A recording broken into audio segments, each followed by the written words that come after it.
ಸಾಕಷ್ಟು ಜ್ಞಾನಿಗಳು ಉಳ್ಕೊಳ್ಳುವಂತ ವ್ಯವಸ್ಥೆಯನ್ನ ನಮ್ಮ ಕೆಂಪೇಗೌಡರು ಮಾಡಿಕೊಟ್ರು. ಆ ಇವತ್ತಿನ ಸಿಟಿ ಮಾರ್ಕೆಟ್ ಏನಿದೆ ಅದು ಸಿಟಿ ಕಟ್ಟೆ ಅಗ್ರಹಾರ ಅನ್ನುವಂತ ಹೆಸರಿನಲ್ಲಿ ಕರೆಸ್ಕೊಳ್ತಾ ಇತ್ತು. ಆ ತರದ ಎಲ್ಲ ವಿಚಾರಗಳಲ್ಲೂ ಕೂಡ ನಮ್ಮ ಕೆಂಪೇಗೌಡರು ಒಂದು ತಮ್ಮ ಛಾಪನ ಮೂಡಿಸಿದರೆ. ಅದಕ್ಕೋಸ್ಕರ ಇವರನ್ನ ನಾವು ಇವತ್ತಿಗೂ ನೆನೆಸ್ಕೋಬೇಕು. ನಮ್ಮ ಭಾರತ ಸರ್ಕಾರ, ನಮ್ಮ ಕರ್ನಾಟಕ ಸರ್ಕಾರ ಕೆಂಪೇಗೌಡರ ಹೆಸರಿನಲ್ಲಿ ಅಂತಾರಾಷ್ಟ್ರೀಯ ವಿಮಾನ ನಿಲ್ದಾಣಕ್ಕೆ ಮರುನಾಮಕರಣ ಮಾಡಿದೆ. ಇದು ನಮಗೆ ಒಂದು ರೀತಿಯಾದಂತಹ ಹೆಮ್ಮೆಯ ವಿಚಾರ.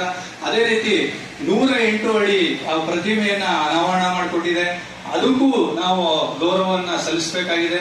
ಅದೇ ರೀತಿ ಕೆಂಪೇಗೌಡರಿಗೆ ನಾವು ಗೌರವವನ್ನ ಸಲ್ಲಿಸಲೇಬೇಕು. ಇವರು ನಮ್ಮ ಕರ್ನಾಟಕದ ಆಸ್ತಿ ಅಲ್ಲದೆ ಭಾರತದ ಆಸ್ತಿ ಆಗಿದ್ರು ಅಂತ ನಾನು ಹೇಳೋದಕ್ಕೆ ಇಷ್ಟಪಡ್ತಾ ಈ ಒಂದು ಅವಕಾಶಕ್ಕಾಗಿ ತಮ್ಮೆಲ್ಲರಿಗೂ ಕೂಡ ಅನಂತ ಅನಂತ ಧನ್ಯವಾದಗಳನ್ನ ಅರ್ಪಿಸ್ತಾ ಇದ್ದೀನಿ. ಧನ್ಯವಾದಗಳು.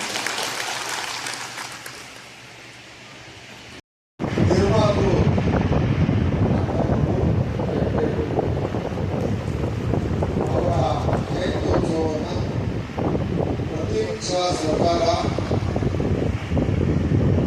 ಜವಾಬ್ದಾರಿಯಿಂದ ಆಚರಣೆ ಮಾಡತಕ್ಕಂಥ ಸಂದರ್ಭದಲ್ಲಿ ಊಹೆ ಮಾಡಲಿಕ್ಕೆ ಸಾಧ್ಯ ಇದೆ. ಇವತ್ತು ಒಂದು ಸಣ್ಣ ಸಾಧನೆಯನ್ನು ಮಾಡಿದ ತಕ್ಷಣ ಅವರಿಗೆ ಪ್ರಶಸ್ತಿ ಕೊಡುವುದೇನು, ನೀಡಬೇಕು, ಲೇಖನ ಬರೆಯಬೇಕು, ಇವತ್ತಿನ ದೃಶ್ಯ ಮಾಧ್ಯಮದ ಮುಖಾಂತರ ಪ್ರಚಾರ ಮಾಡೋದಿರಲ್ಲ. ಅವ್ರಿಗೆ ಯಾವ ಪ್ರಕಾರ ಇರುವುದಿಲ್ಲ. ಜೊತೆಗೆ ಇವರೇ ನಾಳೆ ಮಾಡ್ತಾ ಇದ್ದವರು ಅಂತಾದ್ಮೇಲೆ ಇವರು ಸಮೃದ್ಧಿಯಾಗಿ ಸಂತೋಷದಿಂದ ಅರಮನೆಯಲ್ಲಿ ಸ್ವೇಚ್ಛೆಯಾಗಿ ಬದುಕನ್ನು ನಡೆಸುವುದಕ್ಕಾಗಿರುವಂತ ಜವಾಬ್ದಾರಿ ಇದೆ. ಆದರೆ ನಾಡ ಪ್ರಭು ಅಂತ ನಾವು ಹೇಳ್ತಾ ಇದ್ದೀವಿ. ನಾವು ನೆನೆಸಿಲ್ಲ. ನಾವು ಯಾಕೆ ನೆನೆಸ್ಕೋಬೇಕು ಅಂತಂದ್ರೆ ಒಂದಲ್ಲ ಕಾರಣ ಕೂಡ ಸಾವಿರಾರು ವಿಚಾರಗಳು ಅತ್ಯಂತ ಸಂಭ್ರಮದಿಂದ ಎಲ್ಲ ಹೆಣ್ಮಕ್ಳು ಕಳಿಸುವ ಜೊತೆಯಲ್ಲಿ ಎಲ್ಲ ಪುರುಷರು ಸಂಭ್ರಮದ ಜೊತೆಯಲ್ಲಿ ಮೆರವಣಿಗೆಯಲ್ಲಿ ಈ ಮೆರವಣಿಗೆಯಲ್ಲಿ ಭಾಗಿಯಾಗಿರ್ತಕ್ಕಂಥದ್ದು ಇಡೀ ಮಾಡವಳಿಗೆ ಒಂದು ಗೌರವ ತಕ್ಕಂಥ ಕೆಲಸ ಆ ನಾಡಕವನ್ನು ಕೆಂಪೇಗೌಡರು ನೆನೆಸ್ತಾ ಇಂಥ ಕಾರ್ಯಕ್ರಮದಲ್ಲಿ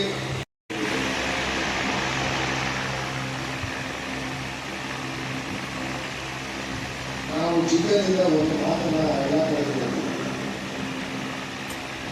ಪಟ್ನಾ ಸೇರುವುದು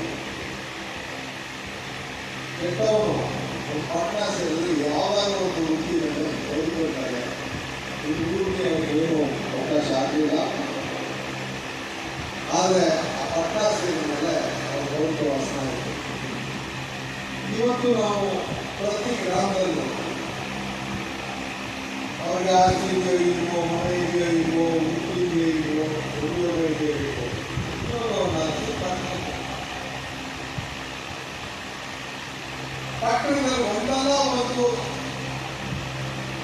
ಜವಾಬ್ದಾರಿಯಲ್ಲಿ ನಾವು ನಮ್ಮ ಜೀವನವನ್ನು ನಡೆಸಲಿಕ್ಕೆ, ಬದುಕನ್ನು ರೂಪಿಸುವುದಕ್ಕೆ ಅವಕಾಶ ಸಿಕ್ಕಿದೆ.